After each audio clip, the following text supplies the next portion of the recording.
بسم اللہ الرحمن الرحیم الحمد للہ رب العالمین وصلی اللہ علی نبینا محمد وعلی آلہ واصحابہ اجمعین۔ پیارے بھائیوں اور عزیز بہنوں، السلام علیکم ورحمۃ اللہ وبرکاتہ۔ مریض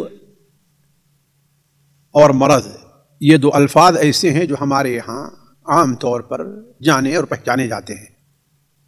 ہم اسے بیمار کہیں، ہم اسے مریض کہیں، جو بھی الفاظ دیں وہ تقریباً ایک ہی معنی ہے، یعنی وہ شخص کی جو ایک انسان کی صحت کے لحاظ سے فطری اور طبعی جو صورتحال ہے وہ باقی نہ رہے، اس میں بعض عوارض کی بنیاد پر خلل واقع ہو جائے، یہی مرض ہے۔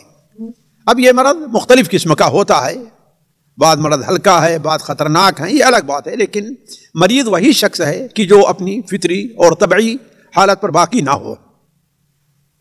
چونکہ انسان جب بیمار ہوتا ہے تو وہ چاہیے کہ ایک عمومی طور پر اسے یہ کہا جائے کہ وہ مجبوروں کے گروپ میں شامل ہو جاتا ہے، یعنی ایک قسم کا وہ شخص مجبور ہے، نہ اپنی خواہش کے مطابق جو چیز کھانا چاہے کھا سکتا ہے، نہ ہی اپنی عام عادت کے مطابق جو کام کرنا چاہے کام کر سکتا ہے، حتیٰ کہ ذہنی طور پر بھی وہ شخص انفٹ رہا کرتا ہے اور وہ اپنی حقیقی جو فطری چیز ہے اس کے اوپر باقی نہیں رہتا۔ تو اس لیے ایسا شخص کوئی بھی ہے، اس کے مسلم معاشرے کے اوپر کچھ حقوق ہیں اور ان حقوق کا ادا کرنا اس کے اوپر واجب ہے۔ خاص طور پر اگر یہی وہ اس کا بھائی ہے، اس کا دینی بھائی ہے، تو ان حقوق کی اہمیت اور بھی بڑھ جایا کرتی ہے۔ جیسا کہ نبی کریم صلی اللہ علیہ وسلم کی حدیث صحیح بخاری وغیرہ میں، صحیح مسلم میں ہے، بڑے واضح طور پر آپ نے بیان فرمایا کہ المسلم اخو المسلم، مسلمان کا بھائی ہے، تو اس بھائی ہونے کا تقاضا کیا ہے؟ لا یظلمہ، اس کے اوپر ظلم نہ کرے، ولا یسلمہ، اسے کسی اور کے حوالے نہ کرے، خود وہ اس کی مدد کرے۔ ومن کان فی حاجت اخیہ کان اللہ فی حاجتہ، اس بھائی چارگی کا تقاضا ہے کہ اس کی حاجت پوری کرو اگر مجبور ہے تو، اس لیے کہ جو اپنے بھائی کی حاجت پوری کرے گا اللہ تبارک و تعالی اس کی حاجت کو پور کرے گا۔ مسلمان بیمار کا ایک تقاضا یہ ہے کہ اس کی پریشانی کو دور کرو، اس لیے کہ جو شخص اپنے بھائی کی کسی پریشانی کو دنیا میں دور کرے گا تو اللہ تبارک و تعالی قیامت کے دن اس کی پریشانیوں کو دور کرے گا۔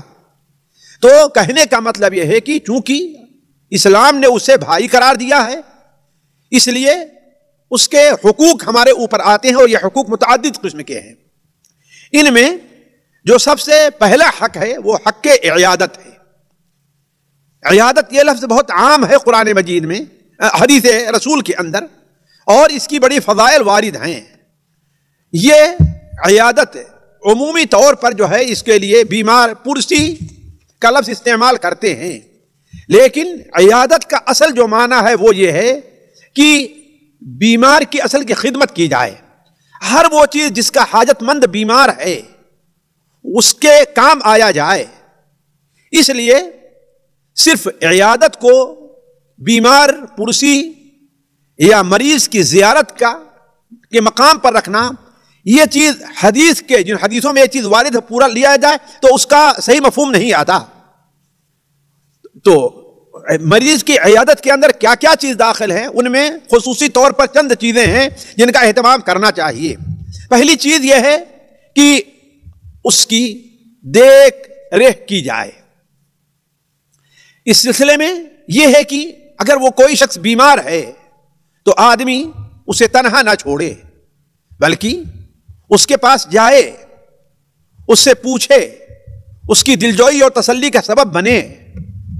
یہی چیز ہے عیادت، کہ کسی بیمار کے پاس انسان جائے، جو ایک عام معنی ہے کہ انسان جائے، بیمار ہے، سن لیا، ہاں بھائی خیریت ہے، اللہ آپ کو شفا دے، یعنی گویا کہ اس کی دلجوئی اور بیمار پرسی کے لیے جانا، یہی چیز عیادت ہے۔ اور یہ چیز بڑا ضروری اور تاکیدی حق ہے، حتیٰ کہ اس سلسلے میں اگر کوتاہی ہوئی تو اللہ تبارک و تعالی قیامت کے دن بندے سے اس بارے میں سوال بھی کرے گا، جیسا کہ صحیح مسلم وغیرہ میں ہے کہ اللہ کے رسول نے ارشاد فرمایا قیامت کے دن اللہ تعالیٰ بندے سے پوچھے گا کہ اے میرے بندے، میں بیمار تھا، تو نے میری عیادت کیوں نہیں کی؟ وہ کہے گا اے میرے رب، تو رب العالمین ہے، تو کیسے بیمار ہو سکتا ہے؟ تو اللہ تعالیٰ فرمائے گا کہ میرا فلاں بندہ بیمار تھا اور تو نے اس کی عیادت نہیں کی، اس کی بیمار پرسی کو نہیں گیا۔ اگر تو اس کی بیمار پرسی کو گیا ہوتا تو آج تو اسے میرے پاس پاتا۔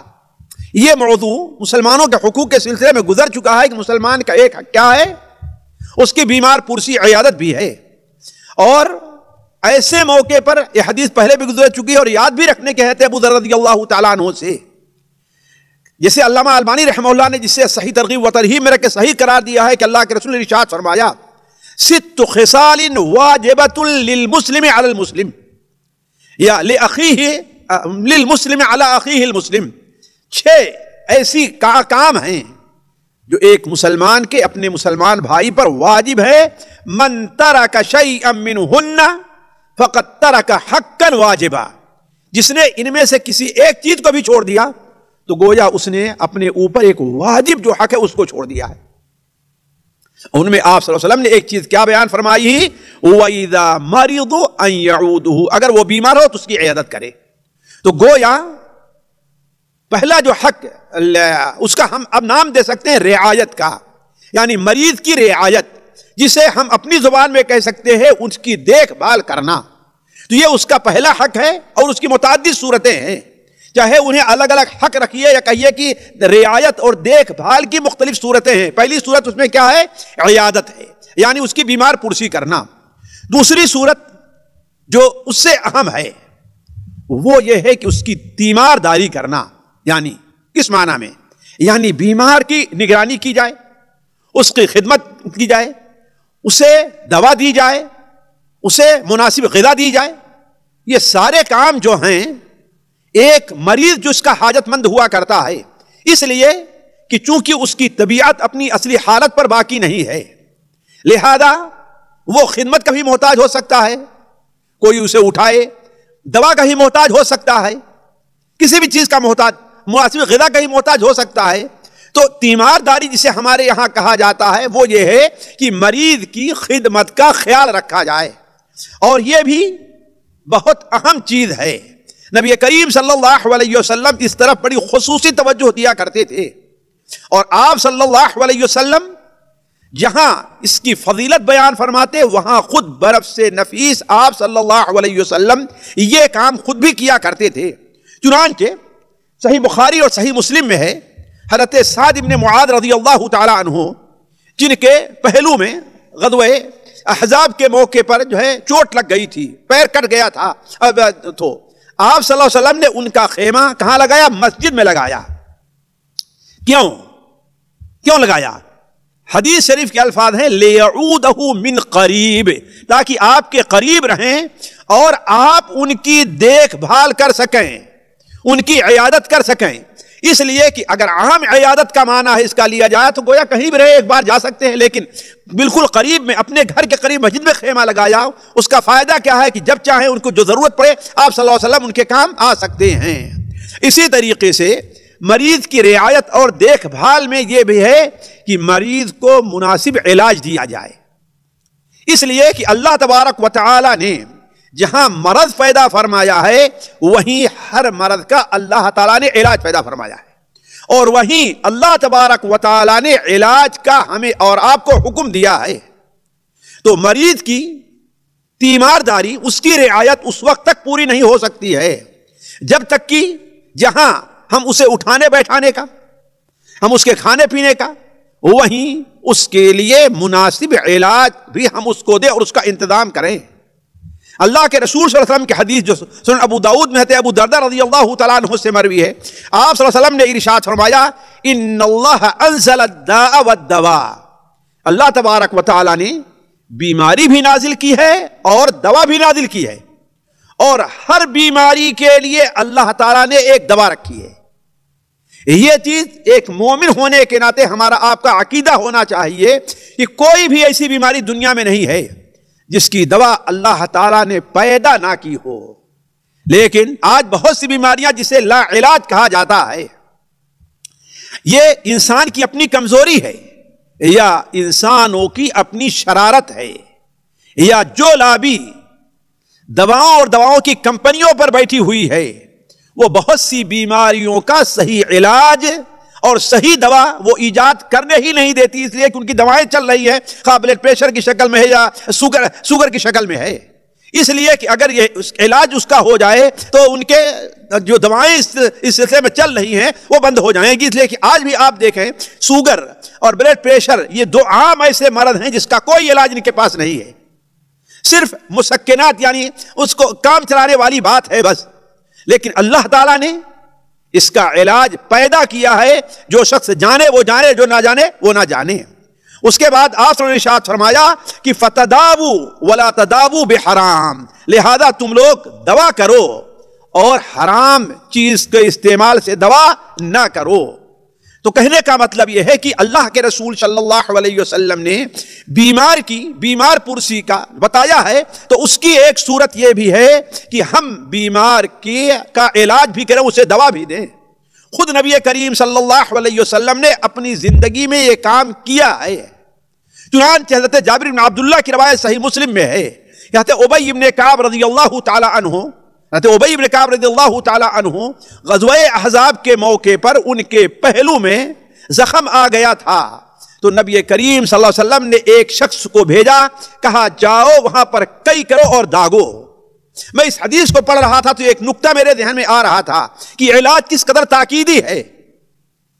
حالانکہ عام حالات میں آپ صلی اللہ علیہ وسلم نے کیسے منع فرمایا ہے، جیسے صحیح بخاری وغیرہ میں ہے کہ شفا 3 چیزوں میں ہے: عسل شہد پینے میں، حجامت میں، اور کئی داغنے میں. لیکن میں امت کو کیسے منع کرتا ہوں، اس لیے کہ کئی میں آگ سے جلانا اور تکلیف ہوتی ہے. پھر بھی اگر کوئی ایسی بیماری ہے جس کا علاج کئی کے علاوہ نہیں ہے، آج اسے ہم اور آپ لے لے جو خطرناک آپریشن ہوا کرتے ہیں کہ حتی الامکان طبیب کی یہ ذمہ داری ہے کہ آپریشن سے بچے، اس لیے کہ آپریشن کے بعد مریض خود بیمار ہو جایا کرتا ہے. لیکن ایسی صورتحال پیدا ہو جائے کہ بغیر آپریشن کے چارہ نہیں ہے تو شریعت اجازت دی وہ کام بھی کرنا چاہیے.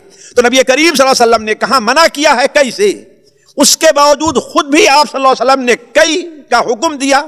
1 سے زائد صحابہ، 3 صحابہ کا مجھے ابھی نام یاد آ رہا ہے، اسعد ابن زرارہ، انہیں اللہ کے رسول اپنے دستے مبارک سے کئی کیا ہے، 1 نہیں 2 بار. حضرت سعد ابن معاذ اور خود حضرت ابی ابن کعب.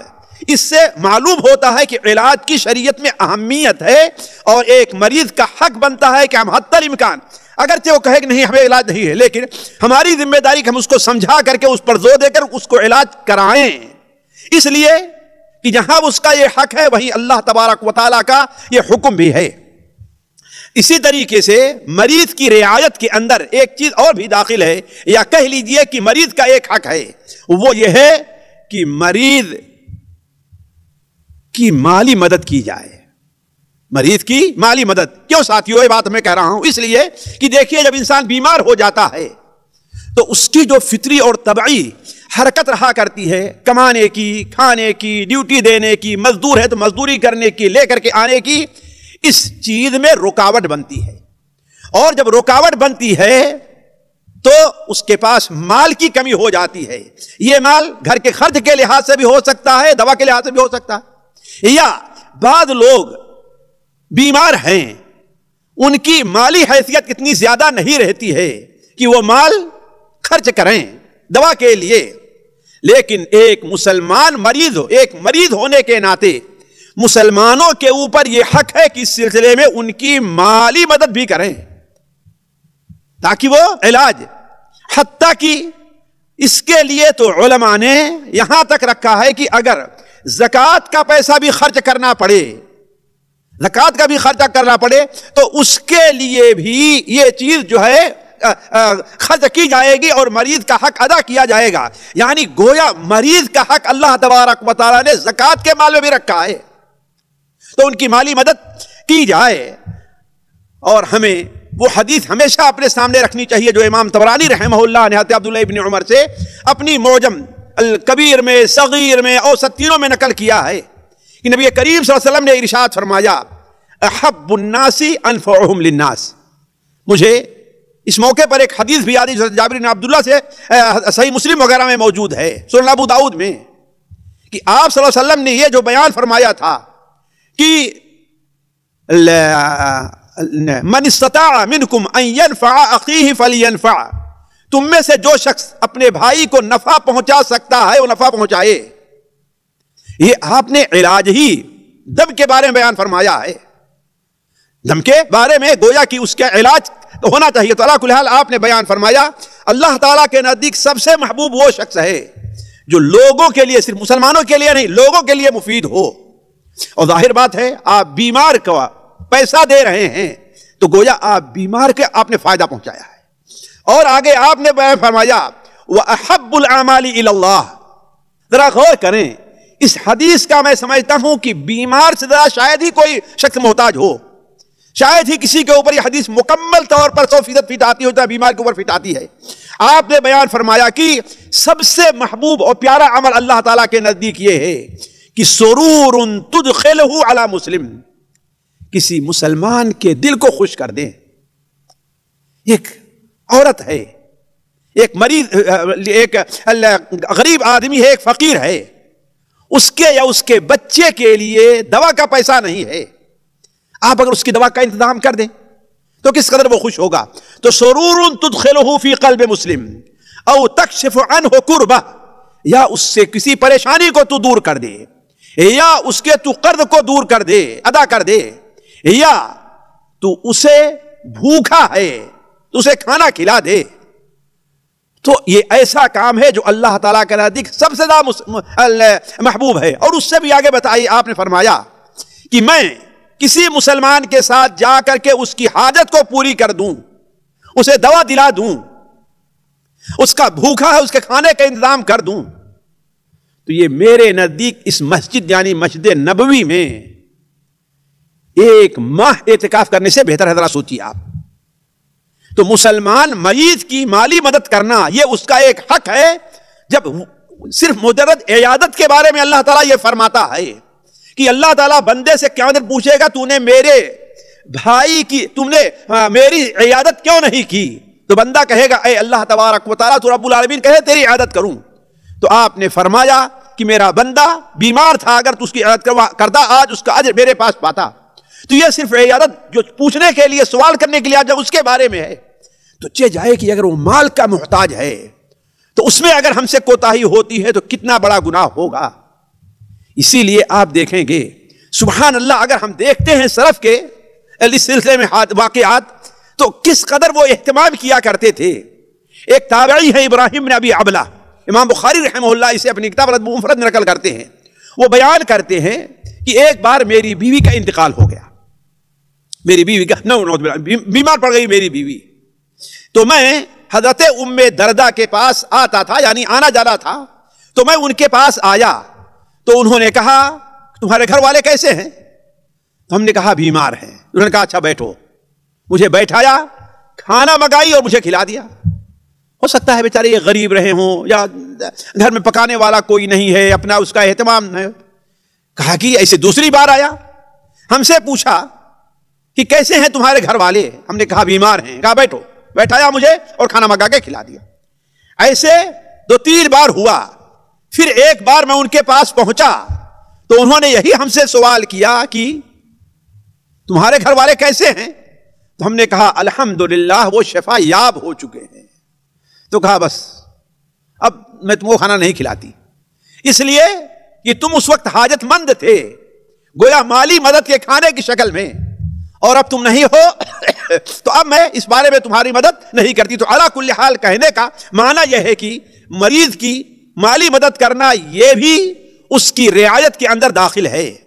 اسی طریقے سے مریض کی ایک دعا جس سے عموماً لوگ غافل رہا کرتے ہیں، اور اگر کہا جائے کہ بیمار کی عیادت کو جانے والے شاید ہی کچھ لوگ ہوں گے جو اس کے اوپر عمل کریں، حالانکہ یہ اس کا بڑا اہم حق ہے اور نبی کریم صلی اللہ علیہ وسلم کے قول و عمل سے ثابت ہے۔ اور وہ چیز کیا ہے؟ مریض کی شفا یابی کے لیے دعا کرنا۔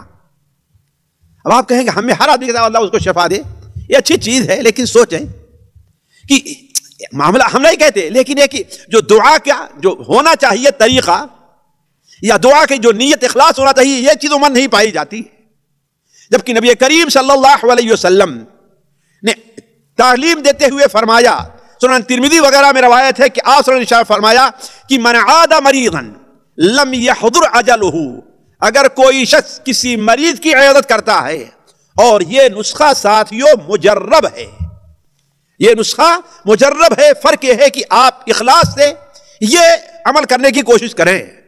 تو آپ صلی اللہ علیہ وسلم نے ارشاد فرمایا من عاد مریضا لم يحضر اجلہ، تو جب جو شخص کسی مریض کی عیادت کرے جس کے بھی موت کا وقت نہیں آیا ہے، اور اس کے پاس 7 بار وہاں بیٹھ کر اس کی بھولتے پیشانی پر ہاتھ رکھ کر کے اگر کہے اسأل اللہ العظیم رب العرش العظیم ان یشفیک، اسأل اللہ العظیم رب العرش العظیم ان یشفیک، اسأل اللہ العظیم رب العرش العظیم ان یشفیک، تو اللہ تبارک و تعالی اس مرد سے اس بیمار کو شفا دیتا ہے۔ اسی طریقے سے نبی کریم صلی اللہ علیہ وسلم جب کسی شخص کے پاس جاتے اور وہ بیمار ہوتا تو اسے آپ ایک اور دعا دیتے جو دعا عام طور پر لوگ نہیں استعمال کرتے ہیں۔ سورہ ابو داؤد میں حدیث ہے کہ آپ صلی اللہ علیہ وسلم اس کے پاس بیٹھتے اور کہتے اللہم اشف عبدک ینکأ لک عدوک او یمشی لک الی صلاۃ، اے اللہ تبارک و تعالی اپنے اس بندے کو تو شفا دے دے۔ اس شفا کا فائدہ کیا ہوگا؟ ینکأ لک عدوک، تیرے کسی دشمن کو زخمی اور رسوا کرے گا، اور یمشی لک الی صلاۃ، یا تیرے لیے کوئی نماز پڑھنے جائے گا، بیمار ہونے کی وجہ سے جماعت میں حاضر نہیں ہو پا رہا ہے، بیمار ہونے کی وجہ سے کوئی جنازہ آتا ہے اس میں شریک نہیں ہو پا رہا ہے، اگر تو شفا دے دے گا تو وہ نماز میں حاضر ہوگا، جنازے میں حاضر ہوگا۔ تو علی کل حال نبی کریم صلی اللہ علیہ وسلم کی عادت مبارکہ یہی تھی کہ آپ صلی اللہ علیہ وسلم بیمار کی عیادت کرتے اور ان کے لیے دعا کرتے، جس سلسلے میں بہت سے واقعات ہیں۔ اسی طریقے سے مریض کا ایک بڑا اہم حق یہ ہے کہ مریض کے ساتھ لطف اور نرمی کا معاملہ کیا جائے۔ دیکھیے مریض بیچارہ جو ہوتا ہے وہ جسم کے لحاظ سے کمزور ہو جاتا ہے، مزاج میں اس کے بگاڑ پیدا ہو جاتا ہے، اور اس کے حالات ایسے ہو جاتے ہیں کہ اپنی خواہش کے نہ چل پھر سکتا ہے، نہ کھا سکتا ہے، نہ کوئی اور تصرف کر سکتا ہے۔ اس لیے بسا اوقات اس سے بعد ایسے تصرفات ہوتے ہیں جس سے انسان کو ناراضگی اچڑ پیدا ہوتی ہے، جیسا کہ ہر انسان اس کا تجربہ کیا ہوگا اپنے گھر بھی اور دوسرے کے ہاں بھی۔ حالانکہ ایسی صورت میں ہمیں ناراض نہیں ہونا چاہیے، صبر کرنا چاہیے، نرمی سے کام آنا چاہیے۔ اس کے ساتھ وہ جھڑک دے رہا ہے، پھر بھی اس کے ساتھ جو ہے ہمیں لطف اور نرمی کا معاملہ کرنا چاہیے۔ یعنی اس کی کیا صورت ہوگی؟ اس لطف اور نرمی کی کئی صورتیں ہو سکتی ہیں۔ ایک صورت تو یہ ہے کہ اس کے دل جوئی کی جائے، پریشان نہ ہو، اس سے تمہارا کوئی نقصان نہیں ہے۔ یہ بیماری مریض کے لیے، ایک مومن کے لیے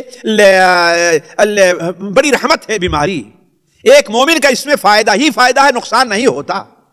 اللہ تبارک و تعالیٰ نے اس بیماری کو آپ کے گناہوں کا کفارہ بنایا ہے، اور آپ کوئی اکیلے تھوڑی بیمار ہیں۔ اللہ تبارک و تعالیٰ نے انسان کے اوپر بیماری کو ایک قسم کے گویا کہ فرض کر دیا، ہر انسان بیمار ہوتا ہے۔ آپ کو تو الحمدللہ معمولی بیماری ہے، کتنے خطرناک بیماری مبتلا لوگ شفا یاب ہو جاتے ہیں۔ یعنی اس قسم کی ایسی بات جس سے اس کا دل جو ہے دل جوئی ہو سکے، یہ کرنا بھی ایک بیمار کا حق ہے۔ نبی کریم صلی اللہ علیہ وسلم کی عادت مبارکہ یہ تھی کہ عموماً آپ کسی کی عیادت کرتے، جیسے حضرت عبد عباس کی روایت صحیح بخاری میں ہے کہ آپ نے ایک اعرابی کی عیادت کی، اور آپ کی عادت تھی کہ جب مریض پر آپ جاتے تو سب سے پہلے لفظ کیا کہتے آپ؟ لا باس طہور انشاءاللہ، لا باس طہور انشاءاللہ، پریشانی نہیں ہے، اسے گھبراؤ نہیں، لا باس، کوئی خطرناک بیماری نہیں ہے، طہور انشاءاللہ، انشاءاللہ آپ اس سے شفایاب ہو جائیں گے۔ مجھے ساتھیوں ایک حدیث یاد آئی جسے امام حنبل رحمہ اللہ مسند احمد میں اور امام طبرانی اپنی کتاب طبرانی کبیر میں نقل کرتے ہیں، اور وہ حدیث دیکھیں سلف جو ہے کس قدر اس کا اہتمام کرتے تھے اس پر توجہ دیں۔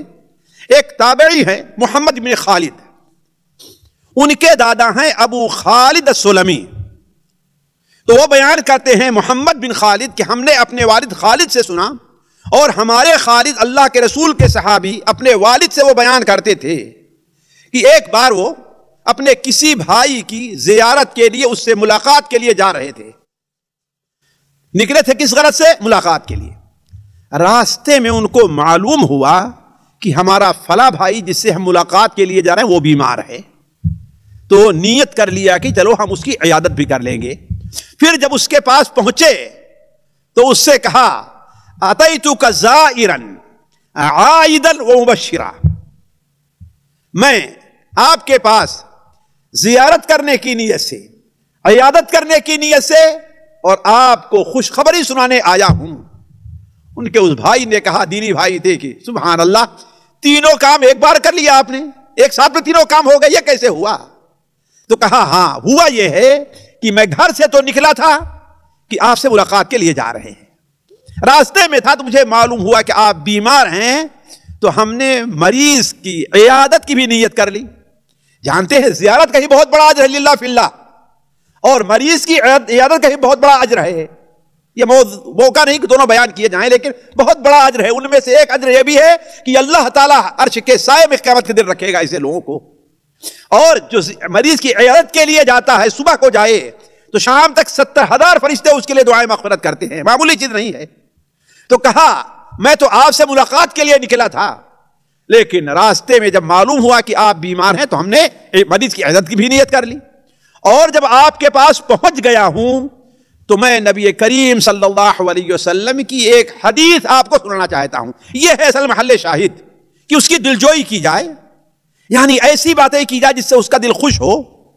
تو کہا اللہ کے رسول صلی اللہ علیہ وسلم نے ارشاد فرماتا ہے کہ اللہ تبارک و تعالیٰ اپنے بندے کا ایک مقام رکھتا ہے جنت میں، کہ یہ مقام میرے بندے کا ہے، لیکن بندہ اپنے عمل سے اس مقام کو حاصل نہیں کر پاتا، تو اللہ تبارک و تعالیٰ اس کے جسم میں اسے آزماتا ہے، یعنی بیماری پریشانی کوئی بھی ہو سکتی ہے، بیماری لاحق ہو جائے، یا اس کے مال میں یا اس کی اولاد میں اس کو آزماتا ہے، پھر اسے صبر کرنے کی توفیق دیتا ہے یہاں تک کہ اس مقام کو پالے جو مقام اللہ نے اس کے لیے رکھا ہے۔ تو گویا عرض کرنے کا مقصد یہ ہے کہ بیمار کے لیے دلجوئی کرنا، بلکہ اس سلسلے میں ایک حدیث سنن ترمذی وغیرہ میں بالکل واضح ہے، لیکن وہ حدیث ضعیف تھی اس لیے ہم نے اس کے اوپر اعتماد نہیں کیا، کہ آپ صلی اللہ علیہ وسلم نے ارشاد فرمایا کہ اگر مریض کے پاس جاؤ تو اسے امید دلاؤ، خوشخبری دو، اور اسے بتاؤ نہیں ارے آپ کی بہت اتنا جلدی تھوڑی ہے، تو معمولی بیماری آپ اچھے ہو جائیں گے، بڑی عمر آپ کی باقی ہے کا، اس لیے جو ہے اس کا دل خوش ہوگا۔ اسی طریقے سے اس کے ساتھ لطف کا معاملہ کرنے میں یہ ہے کہ اسے بد پرہیزی سے روکا جائے۔ بعض لوگ اس سے بڑی کوتاہی کرتے ہیں، اسے حتی الامکان جتنا ہو سکے زور دے کر کے، جیسے بھی ہو سکے، بچہ ہے زبردستی اسے بد پرہیزی سے روکا جائے، اس لیے کہ آپ جانتے ہیں کہ بد پرہیزی انسان کے لیے بسا اوقات بہت بڑے خطرے کا سبب بن جاتی ہے، اور نبی کریم صلی اللہ علیہ وسلم اس کی تعلیم لوگوں کو دیتے اور خود اس پر لوگوں کو عمل کراتے تھے، اور پرانے حکمہ نے آپ جانتے ہیں کہا ہے کہ ایک پرہیز 100 علاج، جانتے ہیں۔ امام ابو داؤد رحمہ اللہ اپنی کتاب سنن میں، اور امام احمد حنبل اپنی کتاب مسند کے اندر حضرت علی رضی اللہ تعالی عنہ سے ایک روایت نقل کرتے ہیں کہ بلکہ ایک صحابیہ ہیں ام المنذر بنت قیس، بتاتی ہمارے ہاں اللہ کے رسول تشریف لائے اور حضرت علی بھی آپ کے ساتھ تھے، تو آپ ہمارے پاس آئے، اس وقت علی رضی اللہ عنہ ابھی بیماری سے ابھی اٹھے تھے، بڑی کمزوری ان کو تھی، تو میرے گھر پر آئے تو کیا دیکھتے ہیں کہ کھجور کا ایک گچھا لٹک رہا ہے، اس میں کچھ پکی کھجوریں ہیں، ادھ پکی کھجوریں ہیں، اور اس میں جو ہے بالکل بلح یعنی گدری کھجوریں بھی ہیں، 9 قسم کی کھجور ہیں۔ تو آپ صلی اللہ علیہ وسلم کھڑے ہوئے اس میں سے لے کر کے کھانا شروع کر دیا، تو آپ کو دیکھا حضرت علی رضی اللہ تعالیٰ بھی کھانے لگے۔ آپ نے فرمایا اے علی انک ناقح، اے علی ابھی تم کمزور ہو، ابھی بیماری سے اٹھے ہو، یہ تمہیں نقصان کرے گی، اس سے تمہارا فائدہ نہیں ہوگا۔ تو آپ نے منع کیا، یہاں سے حضرت علی رک گئے۔ پھر وہ بیان کرتے ہیں کہ اس کے بعد میں جو اور چقندر وہ ملا کر کے کوئی ایسے سوپ بنائی لے کر کے آئی آپ کے پاس، تو آپ نے حضرت علی سے کہا کہ ہاں اس کو کھاؤ، یہ تمہارے لیے مفید ہے۔ تو کہنے کا مطلب یہ ہے کہ اسی طریقے سے ایک مریض کا جو حق بنتا ہے لطف کا اس کے ساتھ کی جائے، اس میں کیا ہے پرہیز روکا جائے، اسی طریقے سے بیمار کا ایک حق یہ ہے یا اس کے ساتھ لطف کا حق یہ ہے کہ اسے مجبور نہ کیا جائے کھانے پر۔ کھانا کھانے پر بسا اوقات ہوتا ہے کہ لوگ بیمار کو بہت مجبور کرتے ہیں، حالانکہ اس کی طبیعت نہیں چاہتی، کہتا ہے کھائیں گے تو ہمیں الٹی آئے گی۔ بسا اوقات کوئی چیز ہوتی ہے معقول درجے میں اور معقول معیار کے مطابق، لیکن بسا اوقات لوگ بہت ضد کرنا شروع کرتے ہیں۔ نبی کریم صلی اللہ علیہ وسلم نے اس سے منع فرمایا ہے۔ سنن ترمذی سنن ابن ماجہ ہے تو عقبہ ابن عامر کی روایت ہے کہ آپ صلی اللہ علیہ وسلم نے ارشاد فرمایا لا تکرہوا مرضاکم علی الطعام، اپنے بیماروں کو کھانا کھانے پر مجبور نہ کرو، اس لیے کہ اللہ تعالیٰ اس کو کھلاتا اور پلاتا ہے۔ یعنی اللہ تعالیٰ نے اس کے جسم میں ایسی طاقت رکھی ہے کہ اگر ابھی نہ کھائے گا پھر بھی جو ہے اس کا کفارہ، اس کا جو خسارہ ہے وہ پورا ہو جائے گا۔ اس لیے کہ اللہ نے انسان کے جسم میں ایسی طاقت رکھی، بسا اوقات اس کے جسم کی چربی ہے یہ اس کے غذا کا کام کرتی ہے۔ تو علی کل حال اگر کوئی ایسی مجبوری نہ ہو تو بیمار کو کھانے پر مجبور نہیں کرنا چاہیے، بلکہ ایک چیز اور ذہن میں رکھیں، مریض کے ساتھ لطف کا معاملہ، اس میں یہ چیز بھی داخل ہے کہ مریض کی جو جائز خواہش ہے اسے پوری کی جائے۔ آپ غور کریں، نبی کریم صلی اللہ علیہ وسلم مرض الموت کے اندر آپ صلی اللہ علیہ وسلم جب چونکہ روزانہ آپ کے ہاں زوجہ محترمہ کی باری رہا کرتی تھی، آپ آیا جایا کرتے تھے، اب اس حالت میں ہر ایک کے ہاں اٹھا کر کے آپ کو لے جایا جائے آپ کو پریشانی ہو، تو آپ روزانہ پوچھا کرتے تھے کل میرے کس کی ہاں باری ہماری ہے، کل کس کے ہاں ہماری باری ہے، کل کس کے ہاں ہماری باری ہے۔ تو ازواج مطہرات نے سمجھا کہ آپ صلی اللہ علیہ وسلم کی خواہش اصل یہ ہے کہ عائشہ کے یہاں رہیں رضی اللہ تعالیٰ عنہ، تو آپ صلی اللہ علیہ وسلم کی خواہش کا خیال رکھتے ہوئے ازواج مطہرات نے اس بات کی اجازت دے دی کہ آپ جو ہے کہاں حضرت عائشہ کے ہاں ہی اپنی باری گزارے ہیں۔ تو گویا کہ مریض کی جو خواہش ہے اس کو پورا بھی کیا جائے۔ اس سلسلے میں سنن ابن ماجہ کے اندر 2 حدیثیں ہیں، ان میں ایک قسم کا ضعف ہے، حالانکہ علماء نے اس سے استدلال کیا ہے، لیکن ہم نے بنیاد کس پر رکھی ہے؟ اس واقعے کے اوپر رکھی ہے۔ اس لیے کچھ حدیث میں ہے کہ آپ صلی اللہ علیہ وسلم نے ایک شخص کا کہ اس کی عیادت کے لیے آپ گئے، تو آپ نے پوچھا تمہاری کچھ خواہش ہے کھانے کی؟ کہا کہ ہاں۔ کہا کیا؟ کہا کہ گیہوں کی روٹی۔ تو آپ صلی اللہ علیہ وسلم نے لوگوں سے کہا کسی کے ہاں گیہوں کی روٹی ملے گی؟ آج طرح تو نہیں ہے نا، ہمارے بچپن میں ہر گھر کے اندر گیہوں کی روٹی نہیں پکتی تھی، جبکہ ہم لوگ کسان ہیں۔ تو آپ نے کہا کسی کے ہاں گیہوں کی روٹی ہے؟ تو انہوں نے کسی نے کہا کہ ہاں، وہ لے کر کے آیا اور آپ نے اس کو کھلا دیا۔ اور آپ صلی اللہ علیہ وسلم اذا اشتہى مریض احدکم، اگر تمہارے بیماروں میں سے کسی بیمار کو کسی چیز کی خواہش ہے تو اسے کھلا دینا چاہیے۔ ساتھیوں، خود ہمارے بعض رشتہ داروں کے اندر واقعہ پیش آیا کہ ایک عورت ہے، وہ بہت بیمار تھی، بڑی بیمار ہے، یعنی لوگ سمجھ رہے ہیں کہ اس کے انتقال کا معاملہ ہے۔ اس نے کسی چیز کی خواہش ظاہر کی، میری والدہ وہاں پر گئی ہوئی تھی، حالانکہ عمومی طور پر یہ ہے کہ اس سے پیٹ چلنا شروع ہو جاتا ہے، ان کو یہی بیماری تھی۔ انہوں نے ایسے درد بھرے انداز میں کہا کہ میری والدہ کو ان کے اوپر رحم آیا اور لا کر کے وہ روٹی جو بنتی ہے تھوڑا سا 2 چیزوں کی رہا کرتی ہے، اس کو پکا کر دے دیا، اور یہی چیز ان کی شفا کا سبب بن گیا ہے۔ یہی چیز، یہ میرے بالکل بچپن کی بات ہے لیکن مجھے ابھی تک یاد ہے یہی۔ تو اگر مریض کسی ایسی چیز کی خواہش رکھتا ہے جو فعلاً اس کے بڑا ضرر اور بڑے نقصان کا سبب نہیں ہے، بلکہ اطباء کے بارے میں یہ چیز ہے کہ بسا اوقات مریض کسی چیز کو خواہش رکھتا ہے، اگرچہ وہ ایک قسم کا اسے نقصان لیکن چونکہ اس کی خواہش اس طرف زیادہ ہے تو ہو سکتا ہے یہی چیز اس کے شفا کا سبب بن جائے۔ تو مریض کا جو ایک حق ہے لطف اس کے ساتھ کیا جائے، مہربانی کا معاملہ کیا جائے، اس کا ایک حصہ یہ بھی ہے کہ اگر وہ کسی چیز کی خواہش ظاہر کرتا ہے، کیوں؟ اس لیے کہ انسان کی شفا کے لیے دلی طور پر اس کا مطمئن ہونا بھی یہ بڑی اہم چیز ہے۔ اسی لیے جو مریض دلی طور پر کسی ڈاکٹر سے مطمئن ہوا کرتا ہے اس کا علاج اس کے لیے زیادہ مفید ثابت ہوتا ہے۔ تو کہنے کا مطلب یہ ہے کہ مریض کے ساتھ لطف کا معاملہ کرنا یہ بھی مریض کا ایک حق ہے۔ اللہ تبارک و تعالیٰ سے دعا ہے کہ اللہ تعالیٰ ہمیں اور آپ کو بیماروں کا حق ادا کرنے کی توفیق عطا فرمائے۔ اللہ تعالیٰ ہمیں اور آپ کو ہر قسم کی بیماری سے شفا عطا فرمائے اور محفوظ رکھے۔ والسلام علیکم ورحمۃ اللہ وبرکاتہ۔ سامعین اکرام، ہمارے علمی اور عوامی دروس اور سوال و جواب کی مجلسوں سے آپ خود بھی مستفید ہوں اور اپنے دوست و احباب کے ساتھ بھی شیئر کریں۔ عین ممکن ہے کہ آپ کے شیئر سے کسی کی اصلاح اور آپ کے لیے صدقہ جاریہ بن جائے۔ واٹس ایپ پر اسلامک میسج حاصل کرنے کے لیے نمبر نوٹ فرمائیں: یعقوب عزیز 009665089590707۔ واٹس ایپ سوال و جواب گروپ میں ایڈ ہونے کے لیے نمبر نوٹ فرمائیں: عبدالسلام عمری 0096650262762۔ نمبر بھیجتے ہوئے نام اور پتہ ضرور لکھیں۔ اسی طرح ہمارے یوٹیوب چینل اسلامی دعویٰ کو ضرور سبسکرائب کریں تاکہ ہماری ہر نئی اور اہم ویڈیو کی اطلاع آپ کو فوری حاصل ہو جائے۔ تمام دروس، مقالات اور سوال و جواب سیریز کے لیے ہماری مشہور ویب سائٹ www.islamidawah.com کا مشاہدہ کرتے رہیں۔ السلام علیکم ورحمۃ اللہ وبرکاتہ۔